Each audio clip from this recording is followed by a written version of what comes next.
less than a minute to start, so good morning, everybody. And once 8 o'clock hit, I'll get us started.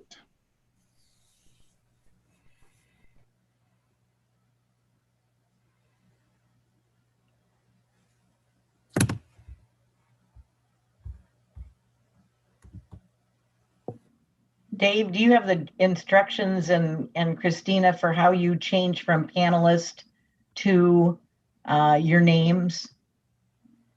I do, but I'm fighting authority.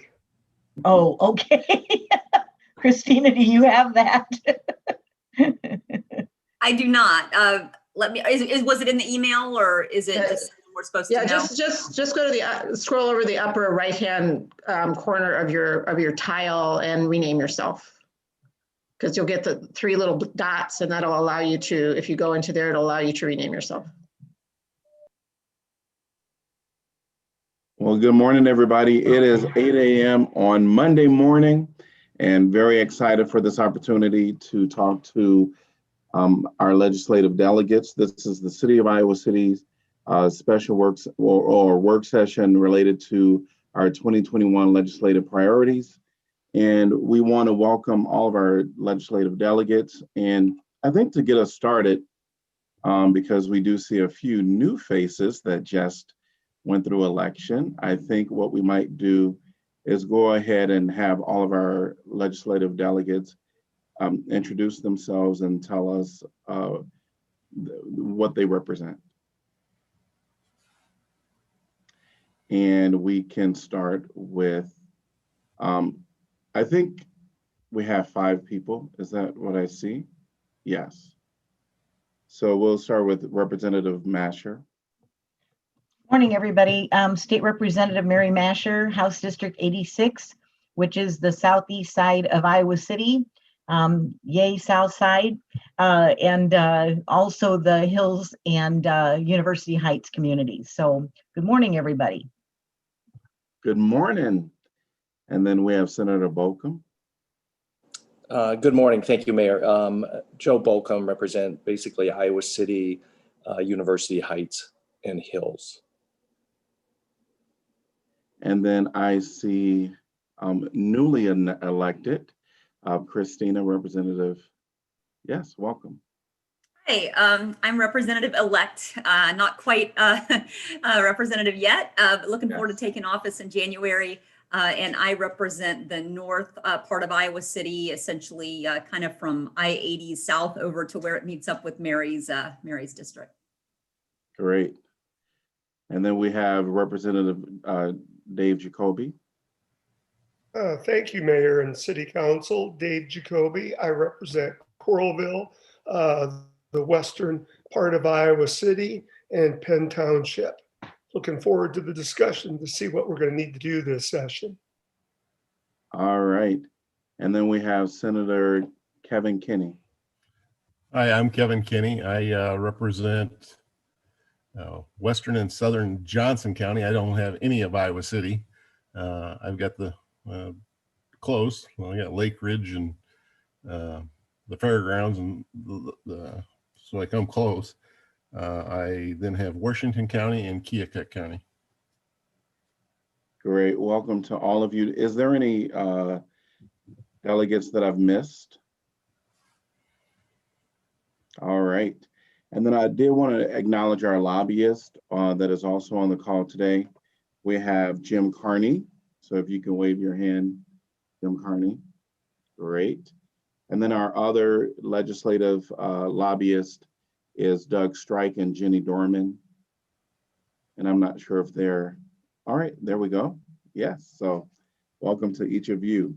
All right, well, excited to have this opportunity to talk to you all because City Council, the Iowa City City Council, has some legislative priorities, as many of you know. And some are pretty bold and some won't be surprising, but I'm happy to know that our lobbyist is here today and present. I think as we go through this, certainly I want us to engage in conversation. So what I might do is just go through each topic, and then we have our counselors that are present I want to make sure, I do see Councilor Thomas, his video isn't showing. I'm going to have our councilors just wave their hand because I don't want to take for granted that everybody knows all of our councilors. So I'm Mayor Bruce Teague. I'm going to have Councilor Taylor wave her hand. And then Councilor Weiner wave her hand. Councilor Burgess, and then Councilor Mims. And then Councilor John Thomas, who video is not showing right now. He is also on the call. Are there any other, I don't think we have our Mayor Pro Tem here today. But Zoom is a little interesting, of course, we have to adjust a little bit. But we have some legislative priorities. And so the first one is support for climate action initiatives. And I think what I want to do is just kind of open that up and just have some of our representatives talk about what their plans are in supporting this.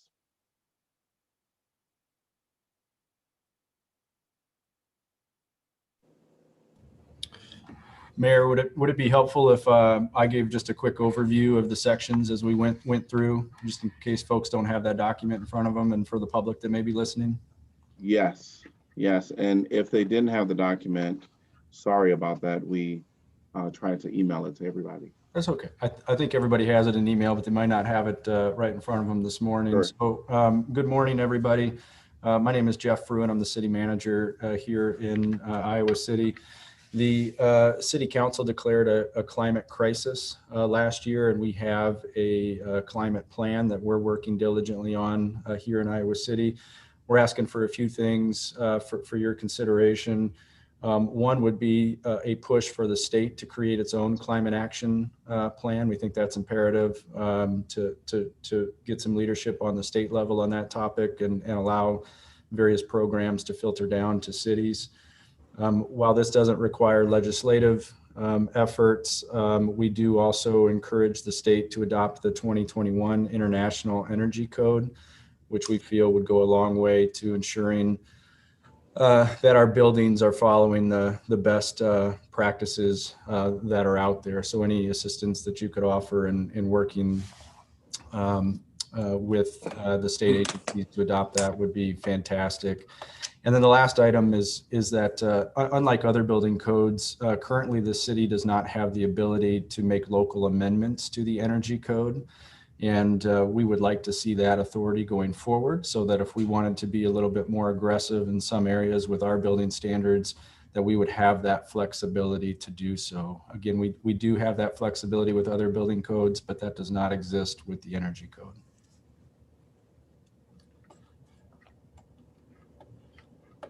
Thank you for the walkthrough, Jeff. I think the key point for me is allowing cities, local governments, the ability to make those amendments.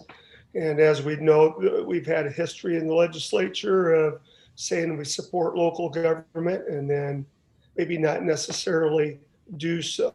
So that's a key to me, and I will bring that up on every front.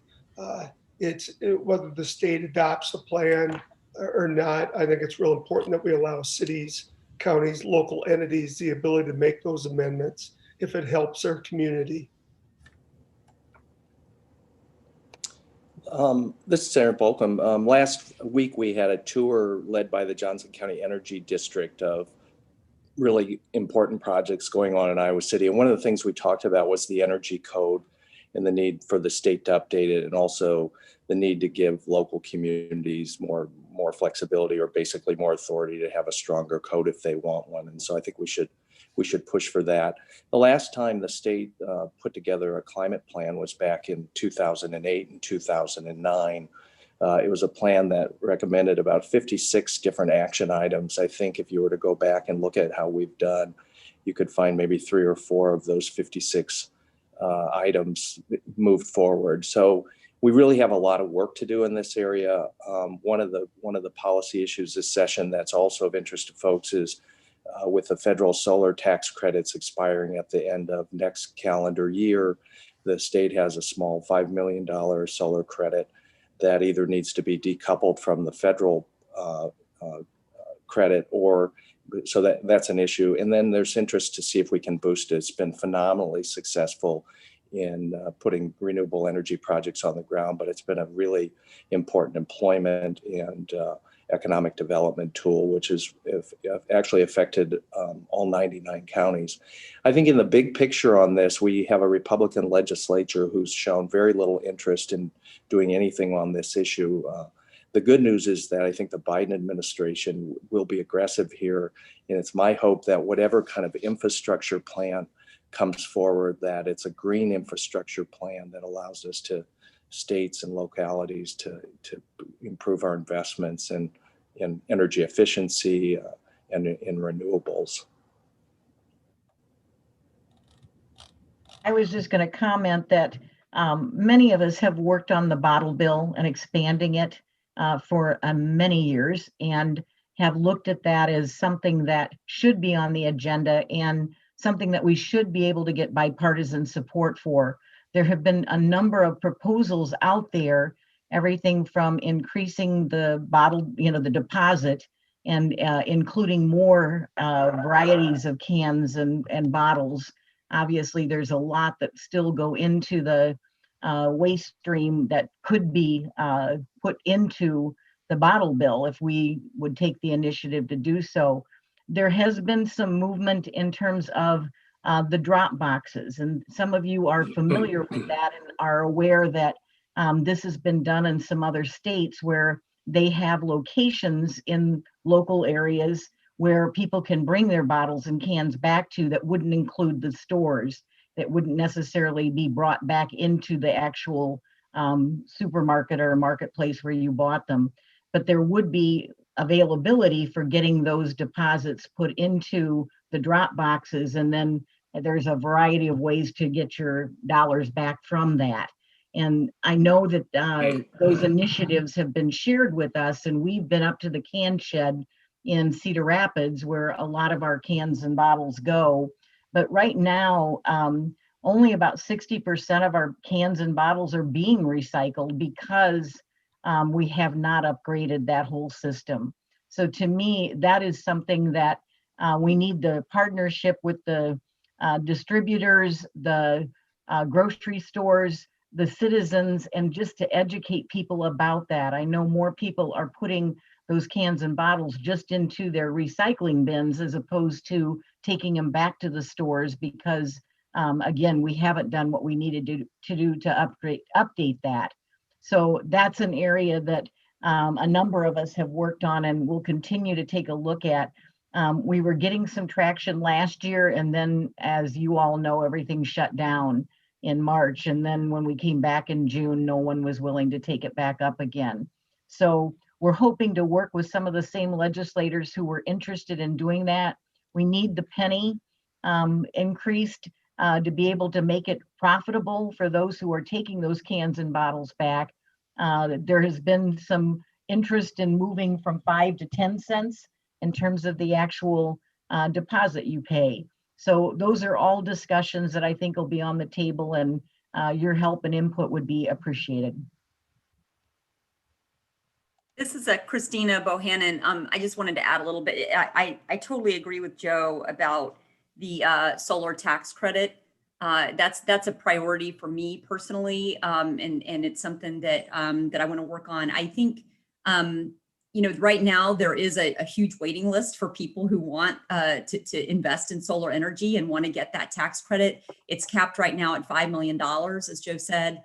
And that's a really small amount when you look at our overall budget and how we might invest in the kinds of state that we want to see and the kinds of energy we want to see. So, I'm really hoping, and it's also an area where we might get some bipartisan support. There was a time when they were thinking about phasing that out, and actually the pork producers teamed up with the solar energy folks and saved it. And so because a lot of pork producers use solar energy in their on their farms, and so that's something that I think maybe there's some hope for. I agree that, you know, the election did not go the way we hoped. And I know a lot of people in Iowa City worked really, really hard to elect people who care about climate change and want to see action on that.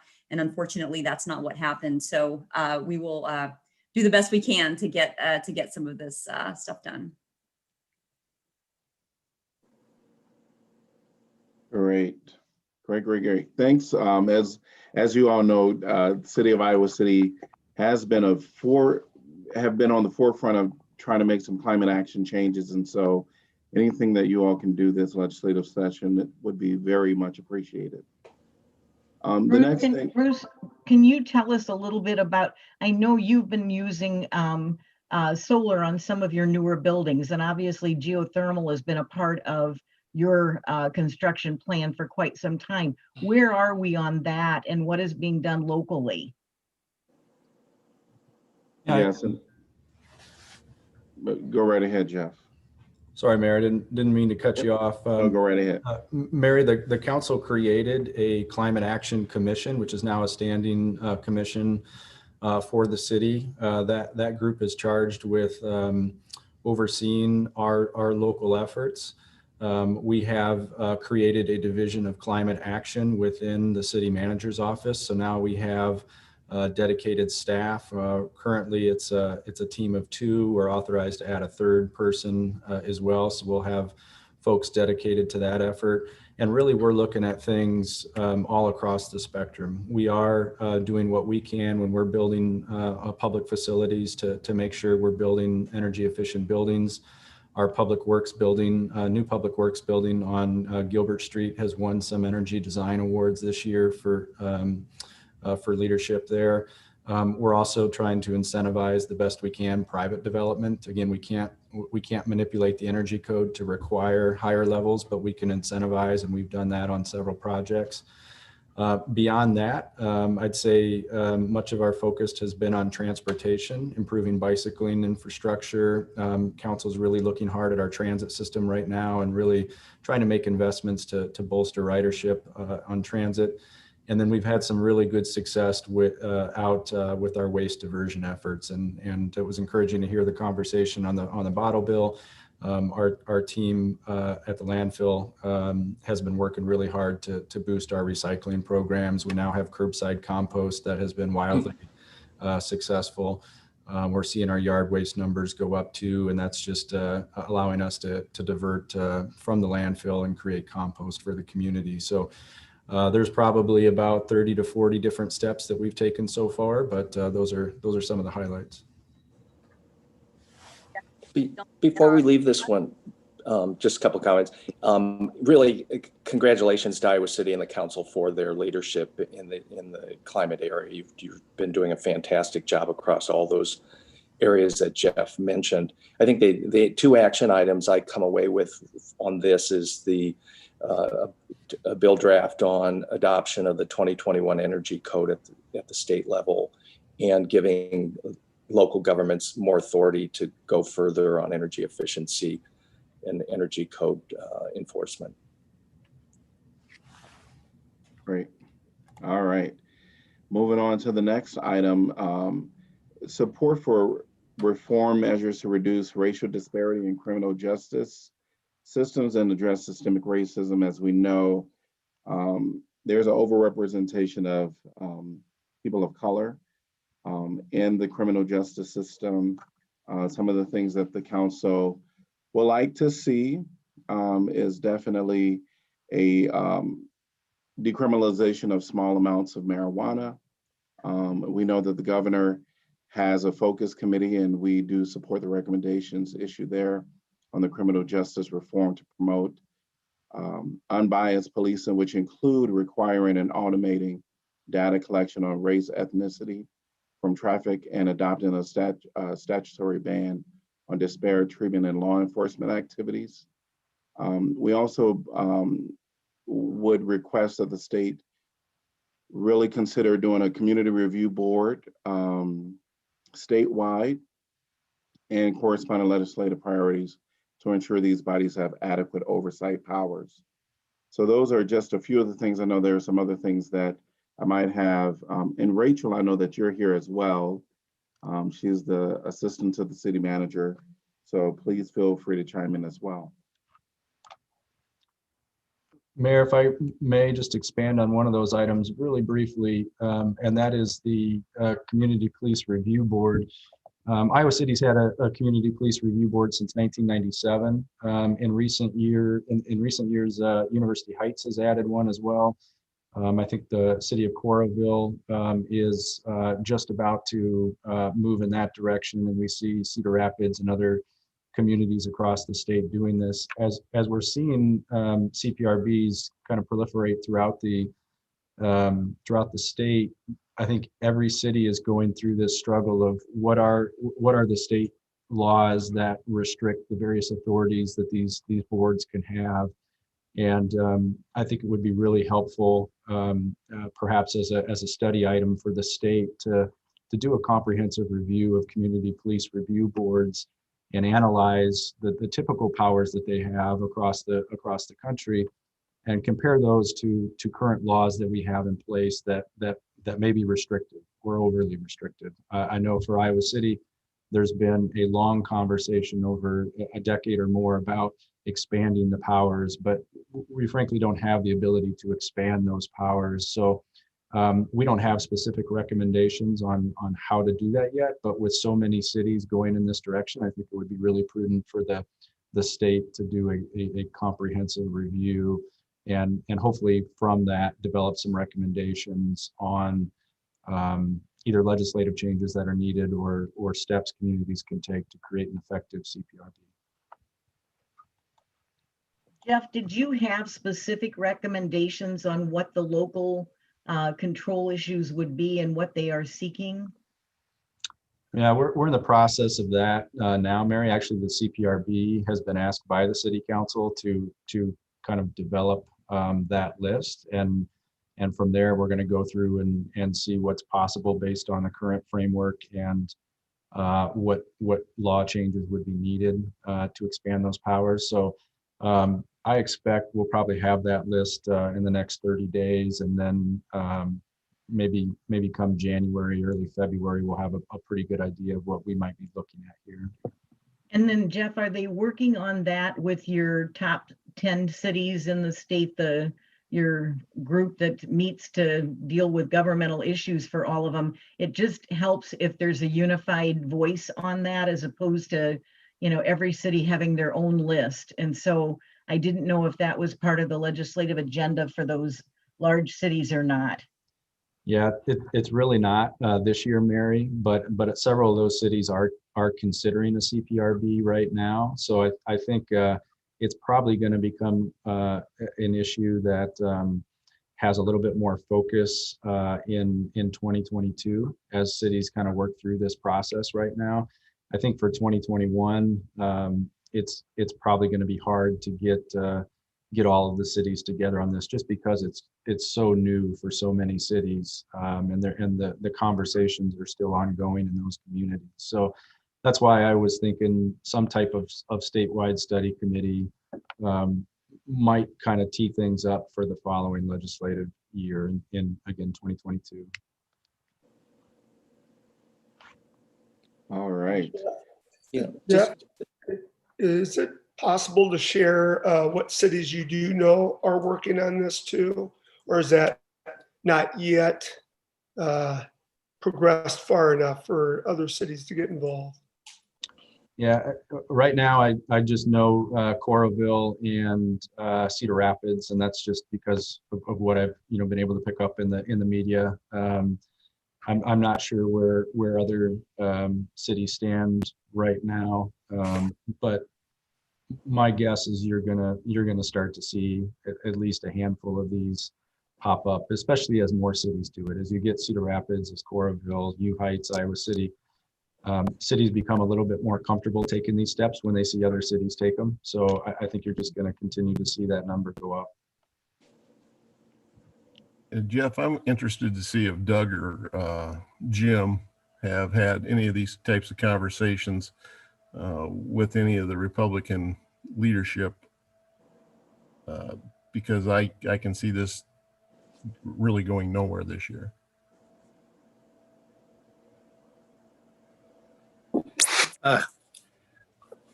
I personally have not had any conversations yet about these issues. Doug, I don't know if you have had some cursory conversations on sentencing reform, the decriminalization of marijuana, and also on the citizen review boards, specifically on citizen review boards. If that's your question, Senator, there was a little reluctance to go. There's reluctance to go too far, and basically turn it into a hiring and firing board. But there's interest in looking at it. Can't say that that's definitive on we're going to be taking something up, but it is there is interest in reviewing it. I've had some conversations with the Republican leadership and are also people on the Judiciary Committee about some of these, and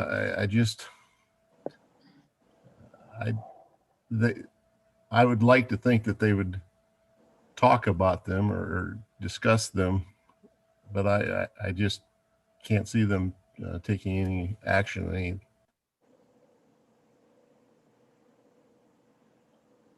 Yeah. I spoke. We have had conversations with Brad Zahn about decriminalizing, small amounts of marijuana. I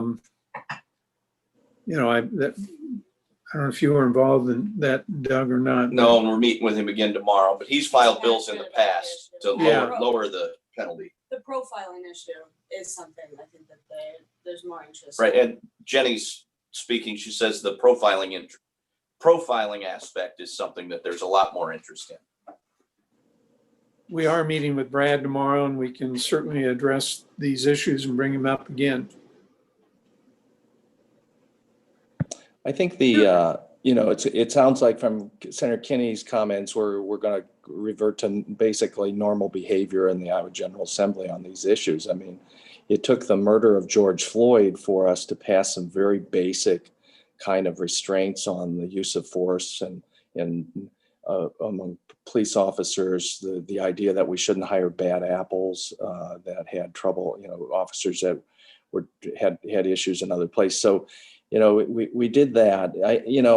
I'm hopeful that the governor's task force on criminal justice reform, which is going to make some recommendations, will be at least a vehicle to talk about these racial disparities in the criminal justice system. Racial profiling is one of the issues that they're going to kick out. I don't know if it's racial profiling where it's a meaningful racial profiling effort where we actually collect data on the actions of individual officers so that the police chief or the sheriff has some management tool if they have an officer or two on a force that predominantly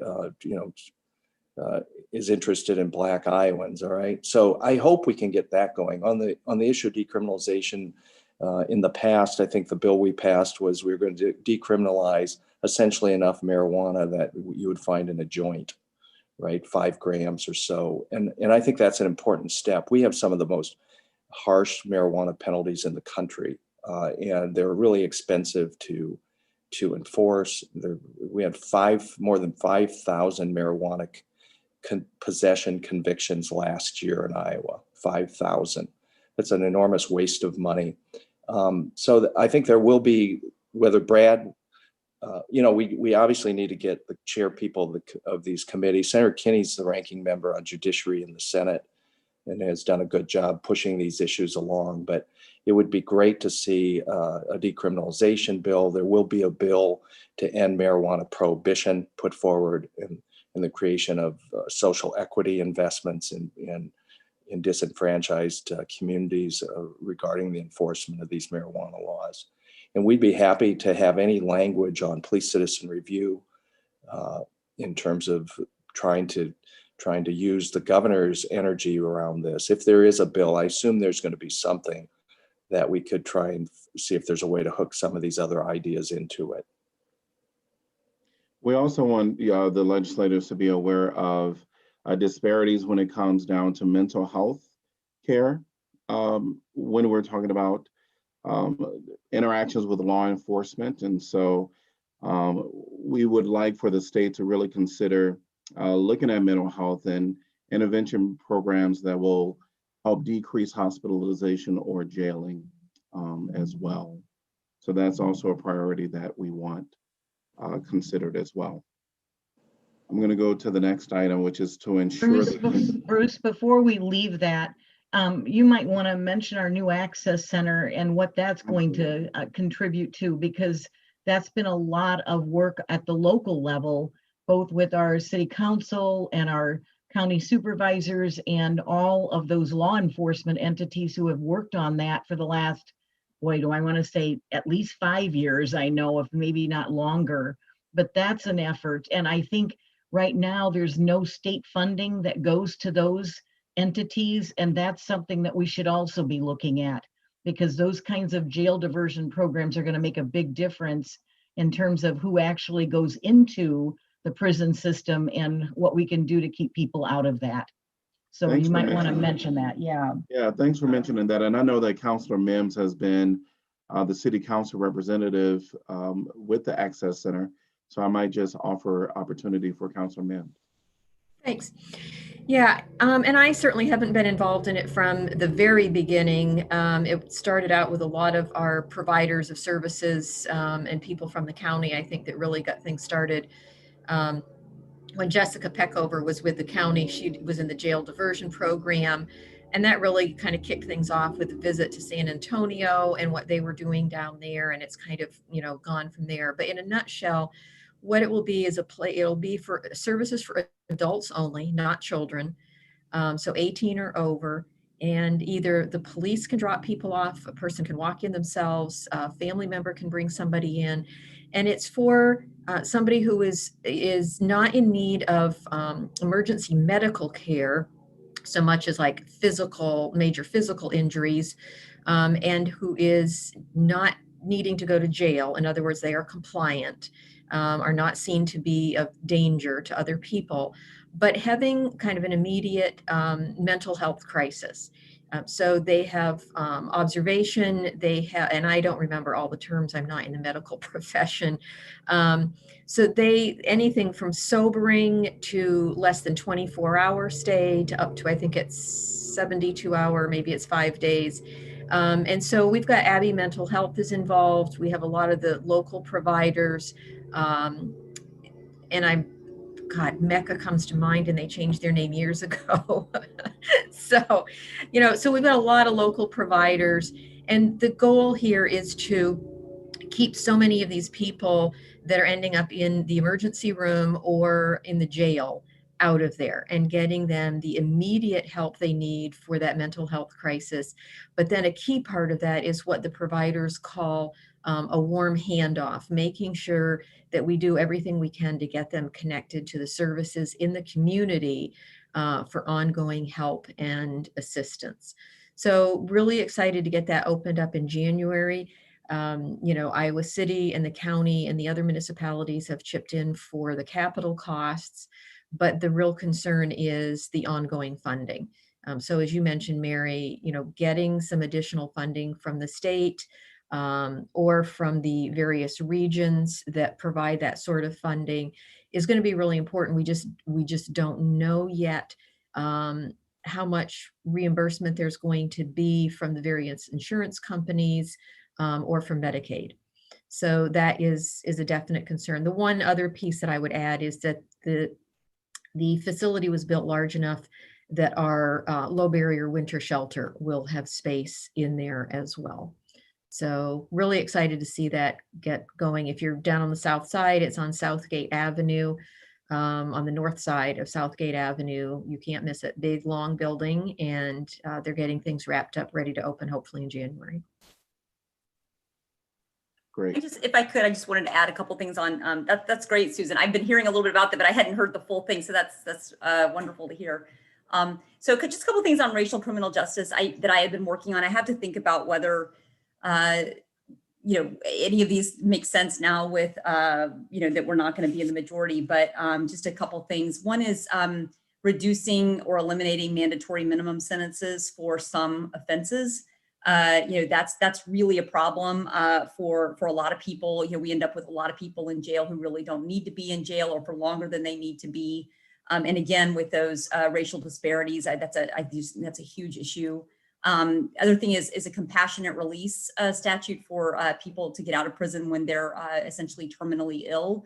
Iowa is the only state in the country that does not have one. Even the federal government has adopted that now. And so that's something that I've been looking at. And then the other thing is potentially, and I think this is the hardest one, is a lifer review bill. So I've been talking to some activist groups about a bill that would provide a review for people who have been sentenced to life, provide review at 25 years for people who have had really good behavior and are no longer a threat to anyone, and to have a meaningful chance for review at the 25-year mark. So I think that, in the age of COVID, with so many people in jail, and now getting seeing these huge numbers of people now who are getting COVID while in jail, and this was not part of their sentence. They did something. They're in jail. They're serving their sentence, but potential for dying from COVID was not part of their sentence. And so I am hopeful that we'll start to rethink a little bit about who's in jail and how long they need to be there, and so on after all of this. So those are just a few things that I've been working on. Again, I have to think a little more now. I was hopeful that we would be in the majority and there might be a little more opportunity to do some of these kinds of things, but those are just some thoughts as well. Great. All right. When we're talking about public infrastructure facilities and fiscal reserves, I'm going to actually have our staff kind of lead us through this one, but this will be, we want to ensure continued funding of commercial and industrial property tax replacement payments. And I'll probably have Jeff take us through that. And you can also take us through REAP as well. Okay, thank you, Mayor. Well, conversation on the backfill probably isn't a surprise to our delegation. I just want to remind you all that the 2013 property tax reform is still being implemented. And actually the toughest year is still ahead of us, and that's in fiscal year 24, when we're going to see that multi-residential rate match up with the residential rate. And we could see a pretty significant challenge in that year, depending on where that residential rate rests. So what's happened is every year, that multi-residential rate has dropped 3 to 4%, and so that's another $500,000-$600,000 off of our tax income every year. But that last year of the reform, we could see that instead of a 3 to 4% drop, it's possible that we could see a 6 to 7 to 8% drop, which would be really challenging to budget for in that year. So that backfill remains ever so critical. And for us, just to put some comparative metrics around it, it's the equivalent of operating one fire station. When you look at the number of firefighters it takes to offer a 24/7 station, and the supplies and equipment that they need to do their job. Without that backfill, it would be the equivalent of us just taking one of those fire stations off our books. We operate 4 fire stations now. We would like to get to 5 in the next decade. We've been buying some property to be able to do that, but that staffing challenge is real. So we certainly urge you to keep that backfill in the forefront of your mind, and make sure that that remains in the queue to be provided to cities. And then on the REAP side of things, I think all of you are familiar with the REAP program. The city has benefited tremendously from the REAP program in recent years. Hickory Hill Park, Terry Trueblood Recreation Area, and just this year we received a REAP grant for Whispering Meadows, which is a wetland area on the southeast side of Iowa City. As we kind of amp up our climate action efforts, this program has really proven to be a great benefit for us, and I know other cities feel the same way. So this is just one example of where the state can show leadership in climate action, because that's exactly what REAP delivers on, is localized climate action progress. So we'd ask that you keep that important program in mind as you're involved in budget allocation decisions. Well, thank you for that information and how it affects Iowa City, especially with the apartments, the residential, non-residential, and the 2013 tax bill. And thank you to the Senate for negotiating the backfill piece. It's still, in my recollection, maybe the worst tax bill in the history of Iowa. And the Senate was successful in getting the backfill portion on there to help protect cities and counties. It's going to depend a little bit on the REC, Revenue Estimating Conference meeting here, I believe, on December 11th, to see where our numbers are right now as far as the funding streams for the state of Iowa. I think it's my belief there will be another run at eliminating the backfill this year. I think it's going to be an annual event, and it'll be on eliminating the backfill as a whole. But second, also maybe eliminating backfill for what is perceived by some rural Iowans as overhelping some of our successful urban areas. So I think we're going to have to keep an eye on that. Again, I think the REC revenue estimating coming up will be very important.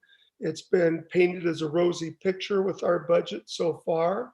Frankly, I don't see how it can be in the time of the pandemic. The state budget is dependent heavily on two items, state income tax and sales tax. And corporate income tax is a distant third. And I know that we're remaining, keeping doors open for businesses, but I cannot believe that our funding streams are going to be that strong for the next 2 years. So it'll be helpful to have Iowa City keep us up to date. And also, you've got 3 good people in Des Moines who are on the Zoom today that stay on top of this to make sure that that backfill does happen. Yeah, just to add on to Representative Jacoby and for people on the call, some of us have been around a while. Representative Masher and Jacoby and I all voted no on the 2013 historic property tax bill, a bill that just keeps on giving, unfortunately. I think we need to be vigilant on the backfill. You know, it's obviously every session we worry that it's going to go away, and we need to be vigilant. I think the big tax policy question, I think this session that's going to impact a lot of things is potentially the governor's Invest in Iowa tax shift plan. Essentially, it raises a whole bunch of money by raising the sales tax 1%, but it also cuts income tax by amount greater than the amount of money that's going to be raised by the sales tax. So it's essentially this big tax shift. In Iowa, our income tax is moderately progressive in that people that make more pay more for state services. This is going to shift it to a very regressive tax scheme where it's going to impact working people more who are going to dig deeper to pay for basic things they buy. And so when you think about if there's going to be no new state revenue coming in as a result of this tax shift, we're going to assume about $180 million worth of spending for environmental programs. And one thing that's in that we just talked about mental health, it also reduces local levies by about $80 million, very stable money that has been used to fund our mental health system would be supplanted by state revenues. Well, if the state is giving up more revenue than it's taking in through this tax shift, it's going to be really, really hard for the state to assume $80 million worth of ongoing mental health funding. So I encourage folks to pay attention to this. As it's written now, it's going to really undermine our mental health system, and it's going to put a strain on just about everything we do if we assume basically $260 million worth of new spending with the IWIL or the environmental spending plus mental health, with essentially no new state revenue. Mayor, this is Doug Strike. A couple things to add to what Senator Bolcom and Representative Jacoby stated. yes, definitely backfill will be on the burners to consider this year, whether it's phased out. 3 or 4 years ago, they had a proposal that would have treated cities that were growing faster than cities that were other cities would actually have taken more of a hit. We're going to be on the lookout for those, obviously, and there'll be a lot of pressure on it because of the budget, depending on where the REC comes in. A couple things we wanted to make sure our legislators know about, and Jeff and his team definitely know about them. Last year, the Department of Revenue's omnibus bill, which parts of it were incorporated into the omnibus tax bill, but not all of it. There were 2 provisions in there that we want to refresh your recollection on here. The first one dealt with the business property tax credit, which was also part of the property tax bill in 2013. Department of Revenue wants to streamline the paperwork that's part of that application process. In fact, they want to do away with the application process and simply apply that level across the board to all commercial and industrial property. The issue that comes up, why we would be concerned with that, is the mechanism that they use basically creates a second backfill. And if the state chooses not to fund that anymore, it adds another $132 million to funding that's in jeopardy, depending on how the state chooses to fund it. So it would basically double the backfill. Revenue has said that was simply a placeholder provision, that they want to come up with a better way of doing it. However, that language was in there, and it gave us concern. An idea on a better way to address that would be akin to the homestead tax credit, where if the state doesn't fund it fully, then the credit is reduced, not the amount of money that goes to local governments. The second piece, and this is a follow-up to what Jeff said on multifamily residential, there's some difficulty with multifamily residential properties in rural counties being able to do proper equalization orders. The language in the bill last year, again, that was not passed, but from the Department of Revenue, would have immediately rolled all multifamily residential property into the residential classification. And it would have done that, one, that would have immediately taken it down to the residential level. So it would have taken it from paying on 72% of valuation down to 56% valuation. That would have been for Iowa City, I don't know, Jeff, $5-6 million hit by flipping a switch. We agree that you got to have a proper equalization order, but phasing that in immediately did not work. So we anticipate those 2 issues coming up again, and look forward to working with you to make sure that we actually have a mechanism that doesn't take a huge hit out of our budgets.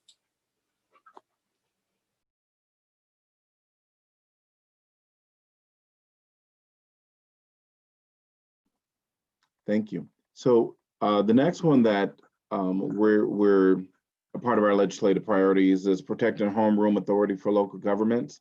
Of course, this is something that we've been fighting for. It's even been mentioned already here throughout this call. And this local control does include flexibility in local building codes, revenue options, and land use decisions, and the preservation of cities' authority to restrict housing discrimination based on source of income. And so at least for Iowa City, we believe that we know what our residents want, and having that local control will just really help in doing some of the aggressive things that we need to do here locally. The next one we have is support for University of Iowa student government. And their proposal was a rental property move-in checklist. And this was actually introduced in Senate File 2216. And Iowa City did support this proposal. And this will require landlords to provide and use an inventory checklist at the start and end of a tenancy, and include a process for implementation.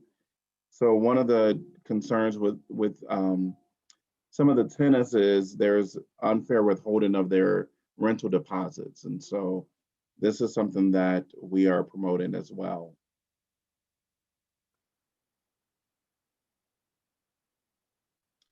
The next one we're promoting is support for legislation protecting the rights of manufactured housing residents. And I know that many people on this call have been a part of this. I know Representative Masher specifically has been very vocal about this. And this one is really related to rent protections, including a statewide cap on frequency and percentage of increases and lengthened notice periods of proposed increases. Sorry about that. Uniform good cause eviction statewide standards, fair, free, regulations including standardized time frames for assessing late fees and fair lease provisions and effective enforcement mechanisms to combat illegal provisions. We also want, whenever a manufactured housing is put up for sale, their residents have the right to first refusal to purchase the property and be protected from premature eviction during pursuit of local ownership. So those are a few of the things that we're talking about on this item. I know that this has been introduced and it's in House File 2351, and it addressed many of these that I mentioned already. Bruce, I was just going to mention that the whole delegation has really been on the front line on this. And obviously all of us have mobile home parks in our areas. And this has been an agenda item that Zach Walls really and truly had been working on a year ago, not last session, but the year before. And we thought we'd had a compromise and then that got blown up at the very end. But this is something Joe and Dave and I know that Vicki and Zach and Amy have all been working on. So I just wanted to make sure, and Kevin too, because Kevin's got areas over in the rural area that are affected by this, especially in the Clear Creek area. But I just want you to know that we will continue to push on this. There's a very strong lobby, and Doug's still on the call. He can vouch for this as well with the mobile home industry. And those folks that own those mobile homes contribute a great deal to make sure that they're protected at the expense of the citizens. And that's what we've been up against, is trying to get some reasonable provisions in the law to protect those folks who live there. Because right now they're being exploited and taken advantage of, and the increases are absolutely atrocious. And it just seems that there has been no regulation that at all. And it's something that we definitely need to get a handle on. But we have people in all parts of the state who are affected by it, and yet we haven't been able to get something through. I know with the shortened session last year, it really clamped down on anything that we could get in terms of moving forward. But it is certainly a high agenda item for many of us and will continue to be so. So thanks. Mm-hmm. Joe, Dave, I don't know if you want to mention or say anything, Kevin. Well, with the new session, the bills that have been introduced that we've had some interest in will have to be reintroduced in January. We need to figure out which vehicle there is available to us and get that introduced in both the House and Senate so we can get some attention to it. I spoke with Zach about this issue the other day, and I was telling him we need to break it down further. We need to just go after smaller parts of it through amendments and so forth. Kind of look at it as a different strategy, and I think, because 2 years ago I thought we had an agreement, and it, like Mary said, it blew up, and it was kind of funny last year when we were working with the different groups. It seemed like Joe Kelly had a lot of influence about what was going on.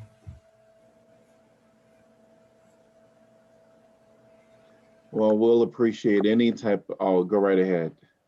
Oh, sorry. I was just going to say, since I haven't had the opportunity to work on these things before, I know everybody else has, but I just wanted to say I'm very, very supportive of this. I've actually lived in a trailer park like this, where, you know, I owned my family bought me a trailer when I was in college, and I lived on somebody else's lot, and you know the rent could just be increased by a lot with hardly any notice, and it puts people in a very bad position. And so.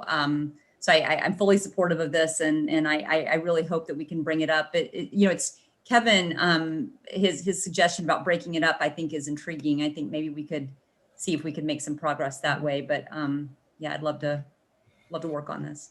You know, this has been going on for years. I first got involved with this at the sheriff's office down at Iowa City Regency Trailer Court, and how they were coming in and foreclosing and so forth on trailers, and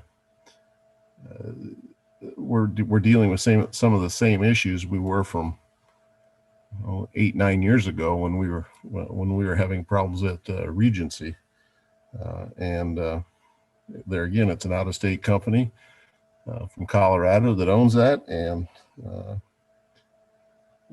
they do some very practices that are not, to me, not ethical.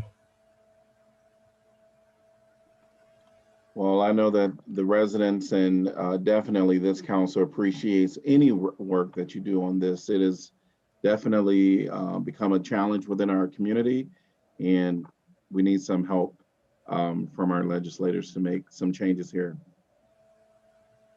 All right. The next thing that we're, one of our legislative priorities is really to suggest to the state to look at promoting equitable access and affordability of high-speed broadband internet, including sustainable investments in cities' critical technology infrastructure. So one of the things that our city has kind of looked at internet access as being a basic need. As we know, everybody, we're on internet now, right? The schools during COVID-19, whether they're a hybrid, and now locally, the Johnson County schools aren't in school session anymore, so they're relying on internet services. And so we really want the state to take some measures which will expand that high-speed affordability broadband in cities, specifically low and moderate income Iowans in urban neighborhoods. Also, we would like for the state to consider some incentives for public-private partnerships and ensure reasonable local flexibility in communities work towards cost-effective universal broadband access. So just wanted to bring it up because I'm not sure how many people are thinking about this, but internet and access is, it really is a way of life now. I think we're all thinking about that, Mayor, especially with the pandemic. I think on a good note, everyone agrees that we need a broadband expansion. Where it really comes apart is who pays for it. And I'm so glad that you brought it up. It's not only our rural areas. We have some broadband areas that need broadband within cities, in Des Moines and locally too. It's about affordability. And I don't know about you, I just looked at the bill we paid last month. Ooh-wee! You know, it's not cheap. It does cut into the family budget. And if there's anything the pandemic has shown us is how valuable broadband is for education, how valuable broadband is for small business, and and also how valuable our public schools are. How valuable it is to have kids in school and have that broadband access for all students. So I think it's going to be one of the top 3 things that we're looking at this session. And thank you and the council so much for bringing it up. Frankly, a lot of things that you and the council have done, I will plagiarize this session for bill drafting. And also a reminder too, one of the newly elected representatives in the House working on some of these issues happened to be a former Iowa City mayor. And so he's very helpful with a lot of the things that we've talked about today. Great. Yeah, the broadband conversation is typically been around, getting service to people. But as Representative Jacoby notes, you can have service but not be able to afford it. It's gotten extremely expensive for just basic internet for folks. And maybe it's time we start thinking about the importance of universal access, right? And that we start thinking about cable service and internet service like a regulated monopoly. We have electricity regulated in Iowa as a monopoly. Of course, you need electricity basically to live in Iowa. You need water, you need sewer, these kind of services that everybody needs. But maybe it's time to think about municipalization of internet, or regulating it as a monopoly that it is, and thinking more about affordability as much as we think about just having a line run to your house. Mm-hmm. Great. All right.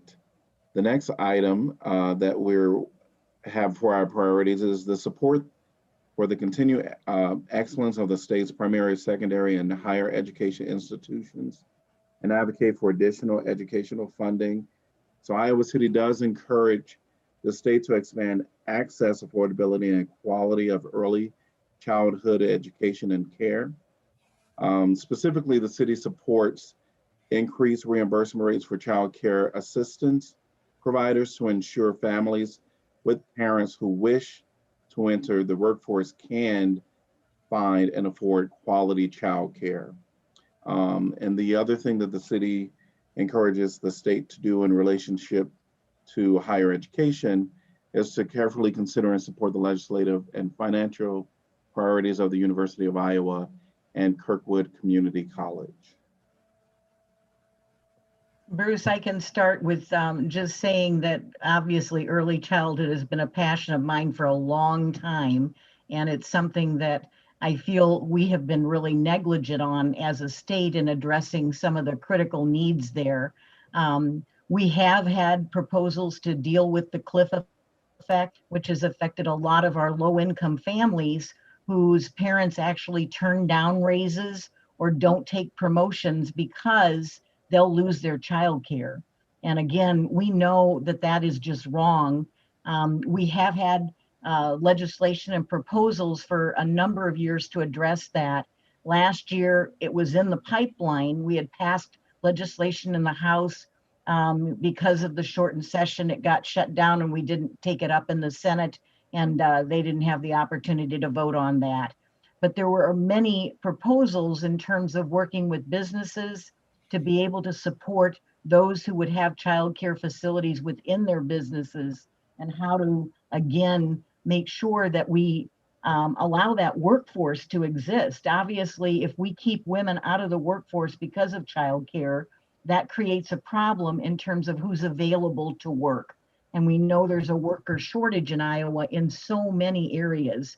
And during this pandemic, women have been disproportionately affected. More women have stayed home and gotten out of the workforce as a result of this pandemic. And again, that affects them overall in terms of their ability to earn money and for the family. And we've got to address that as well. But in terms of, I've been a big proponent of the local option sales tax and looking at how we can utilize that in our areas, not only for childcare, but also for food security, for housing security, all of those issues that disproportionately affect our minority communities. I don't like regressive taxes either, but if we utilize it and put it towards the community groups that need it the most, I think it can benefit everyone. And that's where I'd like to hear some kind of an update on where we are with the local option sales tax. It's a source of income for us in terms of a steady source of income.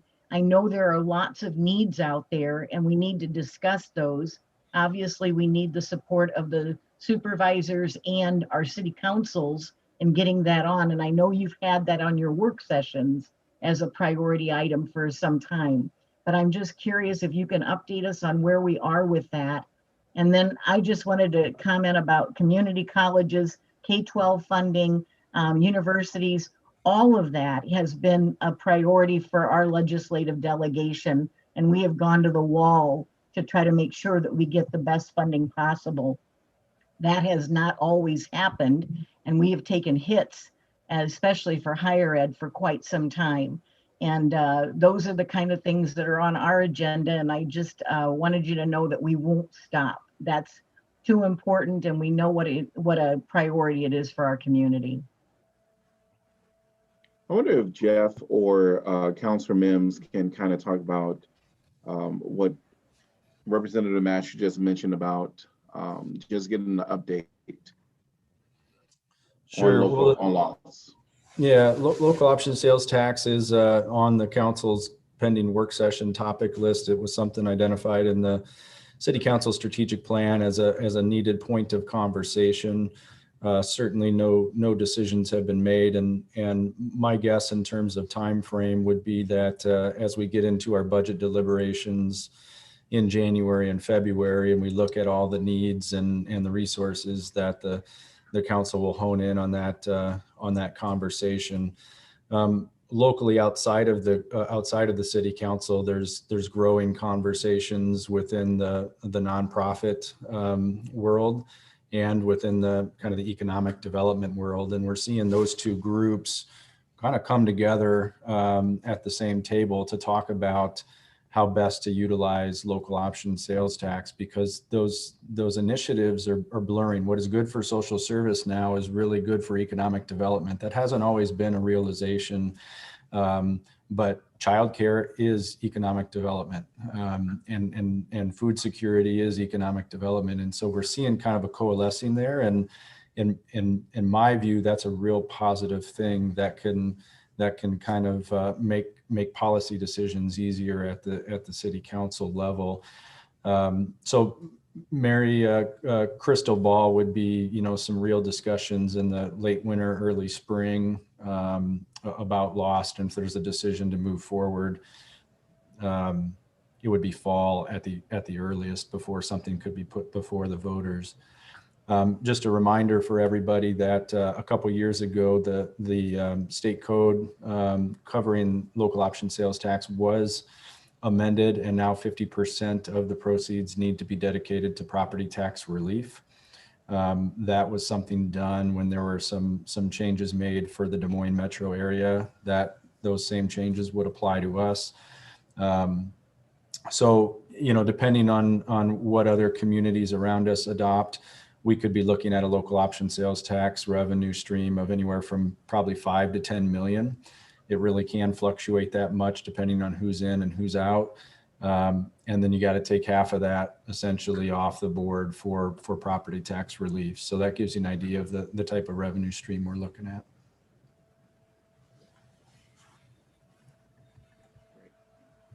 All right, thank you.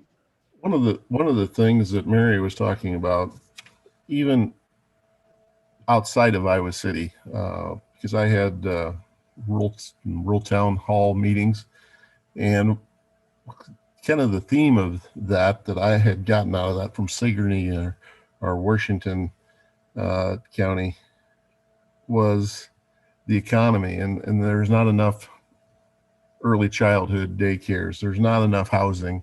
So the problems you're having in Iowa City, that is something I see that maybe the rural and urban communities could work on together, because it's one of the first things that they mentioned in those meetings that I had with the people from those communities also.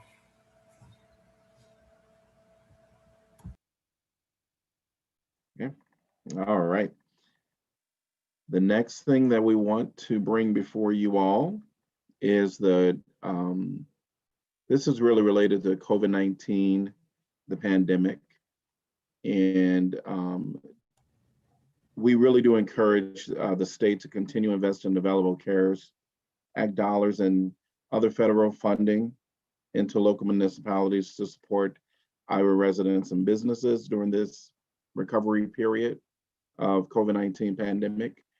But we also want to emphasize that cities should have flexibility in the funding. So direct and have that flexibility for cities to decide how they utilize the funding.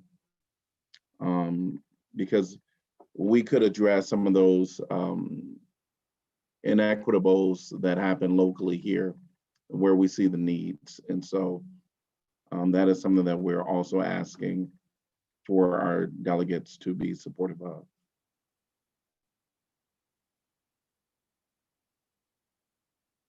And then lastly, is the support for the legislative efforts of the Iowa League of Cities and the Metro Coalition. So we're a part of that organization or these organizations. And so the priorities that they put forth, we ask that you all consider supporting them as well.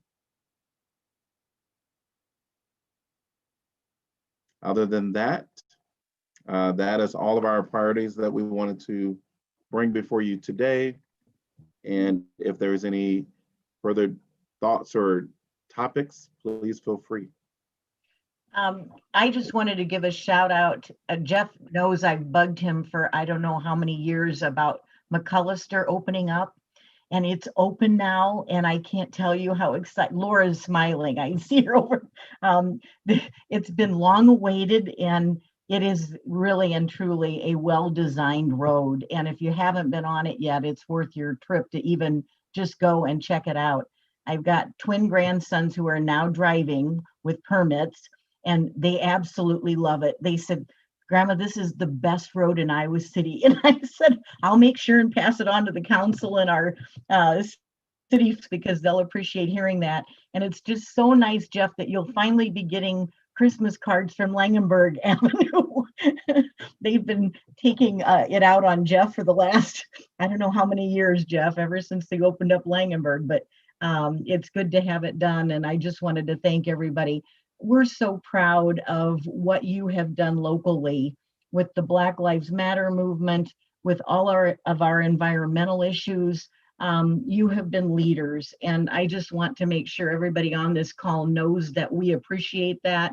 We pay attention. I went to a lot of the speak ups and got a chance to hear from community members. I know, Laura, you've been involved in that. Susan, your work with early childhood and all of the mental health issues. I know Janice has been involved in those things as well. Pauline, I just want to make sure everybody knows that we are paying attention and we do appreciate all the work that you do. I'm excited about our new police chief. There's so many things that are happening in town right now and within our communities that we should all be really proud of. So I just wanted to give a shout out to all of you and let you know how much I appreciate you. Thanks. If I could, I just want to reiterate, kind of just echo what Mary said. You know, I think that especially as sometimes we don't have the leadership in Des Moines that we want to see with the governor, with the pandemic response, even around, you know, racial policing issues, those kinds of things. You all have really stepped up. I mean, it's been incredible how the City Council and the Johnson County Board of Supervisors both have led during really difficult times. And it really has not been easy. I mean, I saw a lot of it. I witnessed it. And you guys have been amazing. And so hats off to you. And I'm really looking forward to working with you. This is very exciting for me. I appreciate your recommendations. They resonate so much with my own priorities, and I know the priorities of everybody else here as well. And so thank you so much, and really looking forward to working with you. I would just like to say, Mary and Christine, right back at all of you, because I just wish we could have, you know, gotten you a majority so you could be a little more successful in trying to get some of the work done that you want to do. And I can only imagine how frustrating it has been for the last few years, sitting there in the minority and just feeling like things are stonewalled. And so thank you for your efforts as you continue to support us and all the people of the state in Des Moines. So we really appreciate all your efforts too. So I just wanted to add that I don't know how COVID is going to play in the legislature this year, since there are apparently various views on it. But one thing that that we've been able to look at, and I'm hoping will work at a state level too, is looking at where the intersection between helping folks because of COVID and some of the other issues come into play, whether that's childcare, whether it's the situation in the prisons with disproportionate number of people of color in prison and the huge outbreaks in the prison, or funding of cities, because it's not just our city or that needs the backfill or other funding. It's virtually every municipality in the state right now in order to keep going. So I'm hoping that intersection can at least help move the dialogue forward. Let me echo the congratulations and support for the city council and all the work they've done this summer on Black Lives Matter and certainly the pandemic, and also your staff, Jeff and his team have just been amazing. I don't know what inning we're in with the pandemic, if we're in the 5th inning yet, but obviously we still have a lot of work to do in terms of looking ahead at the coming year with vaccine distribution and the like, but couldn't be prouder of the work of the city council this year, and looking forward to working together next. Thank you, Senator Bolcom. I want to echo everybody else's comments about appreciating what you all have done too there in Des Moines. And I think I can speak for others that knowing that you have our backs and you're supporting us helps us to do what we can in the city too.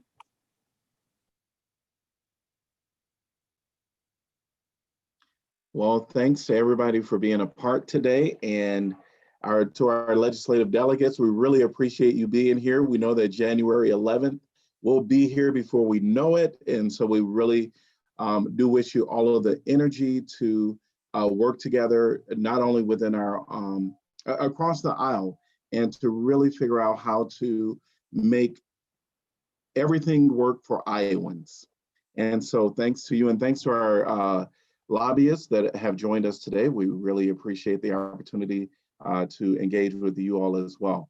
Other than that, we wish you an awesome and amazing Monday, and we will see you later. Bye. And happy Thanksgiving. Happy Thanksgiving.